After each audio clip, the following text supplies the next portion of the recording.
দে তোকে চুলকে দি ডোপেল, কামড়াচ্ছিস কেন ডোপেল? চুলকে দিচ্ছি। আরে ডোপেল পাগলা হয়ে গেছে। আরে স্টক নাকি? হ্যাঁ, এটা কি স্টক? হ্যাঁ, তুমি কি স্টক? এখানে আসো, এই জায়গাটায় বাংলা বোঝো না? ঠিকই তো বোঝো। এখানে আসো, এখানে আসো। ও, চুলকে দি।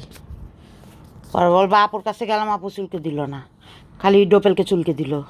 ডোপেল মেয়েদের মতো সুন্দর তাই। হ্যাঁ, বসে পড়ছে, নিজের সোফা মনে করে ফেলেছে। স্টক, আমি তো তোমার সোফা না, স্টক। চুলকে দি হালকা। স্টক দেখি তো একটু এদিকে, একটু চুলকে দি। ডোপেল এই দেখ স্টক। ডোপেল, ডোপেল এদিকে আয়, তুই এখানে কাছে আয়, আমার কাছে আয়। আয়। স্টকের মার খেয়ে যা। আয়, স্টকের মার খেয়ে যা। এই ছি, ওটা কি? ছি ছি ছি ছি ছি। ডোপেল ভাবে ঢেকে রাখো, তোমার সম্পদ তুমি ঢেকে রাখো ডোপেল, আমরা দেখতে চাই না। স্টক, তুই চোখ বন্ধ করে ফেল, সব দেখা লাগবে না। কে কে দেখ না পার রাহা হ্যাঁ।